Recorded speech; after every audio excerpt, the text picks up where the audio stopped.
The race is on to build King Ka, the tallest, fastest roller coaster on Earth.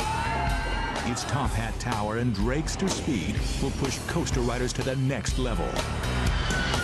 With just 1 year and $25 million, will engineers meet the mega challenge or derail and fail? It's a wild ride, now on Megastructures.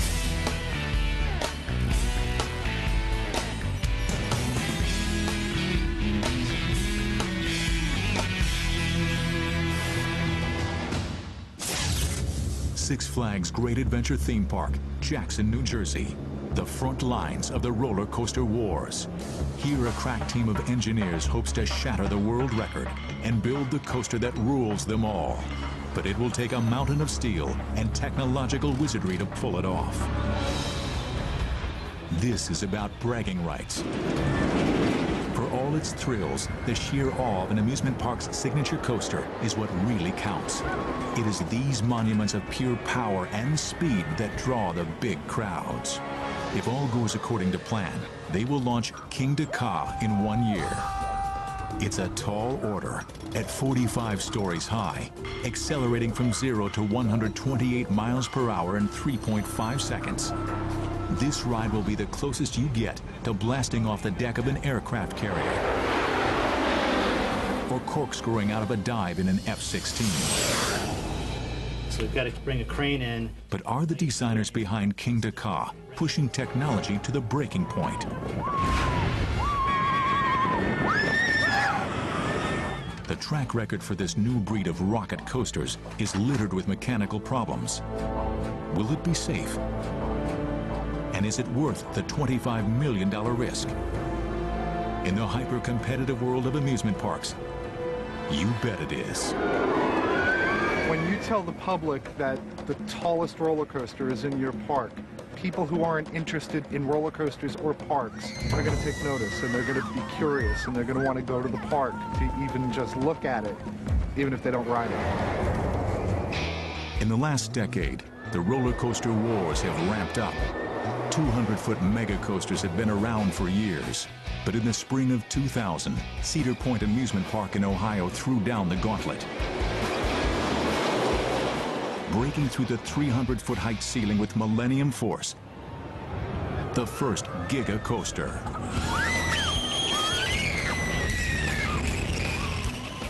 For speed freaks, the breakthrough moment came in 1996, when Superman The Escape at Magic Mountain, California, shattered the 100 miles per hour barrier.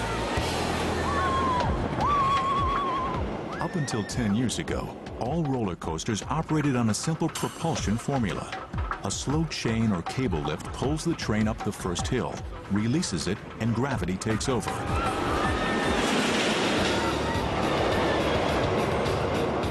Rocket coasters, such as King Ka, have rewritten the laws of coaster physics. Forget that slow ride up the first hill. Rocket coasters are shot out of the starting gate like a fighter jet is catapulted off an aircraft carrier.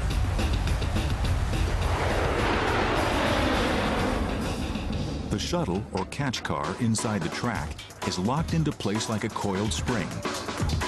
The coaster is loaded onto it and cocked like the hammer of a gun. They pull the trigger, and boom! Away you go. Simple? Not really. At least not at speeds in excess of 100 miles per hour. And not if you're the chief engineer, but we'll come back to that. In 2003, a new rocket coaster shocks the industry, taking launch technology to another level and shattering 2 world records. Top Thrill Dragster at Cedar Point, Ohio, stands a gut-wrenching 420 feet high, making it the first strata coaster, accelerating to 120 miles an hour in about 4 seconds. It's the closest thing on wheels to a real top-fuel dragster. Enter King Ka, the monster ride destined to cut Top Thrill Dragster down to size. March 2004, the brain trust from Six Flags Great Adventure in New Jersey teams with Swiss manufacturer Intamin the builders of Top Thrill Dragster, and the concept for King de Ka is unveiled. It looks like it's all here. Great. Their idea: start with the blueprint of Top Thrill Dragster, but make the new coaster bigger, better, and faster. That's King de Ka. The amount of power for this ride is substantial. The stakes are higher, much higher, and with untold risks. How far can they push the technology? Can it be done? Can it be built in time? The money people are adamant. To be worth the estimated $25 million investment, it has to be ready for the public to ride at the start of next season. Turning to one of the most sophisticated CAD design software programs around, the idea begins to take form. Every foot further and mile per hour quicker drives up the cost. Every change in the geometry of the track affects the stress on the passenger's body. The formulas for G-forces must be recalculated. The design goes through hundreds of minor variations. We talked about different heights. You know, how high did we want to go? We looked at a possibility of one with 2 hills on it in the back. And, you know, we decided to stay with the single hill. The final design is a 3,118-foot-long track, packing maximum thrills into the park's allocated space. Its centerpiece will be this soaring 456-foot tower, 4/5 as tall as the Washington Monument, breaking the old record by 36 feet.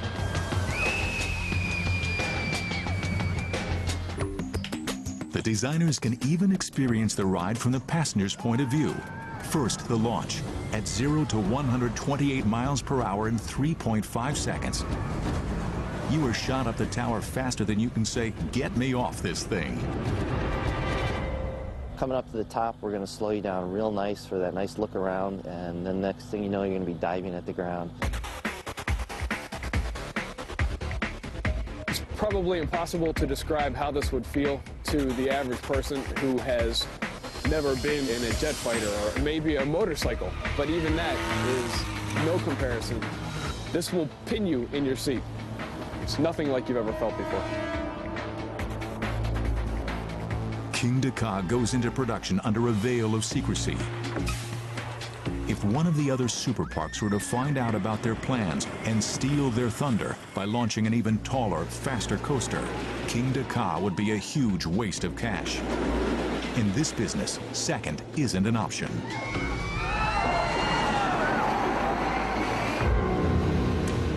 August 2004, an A-list of engineers converges on the east coast of the U.S., daring to build the Dream Coaster.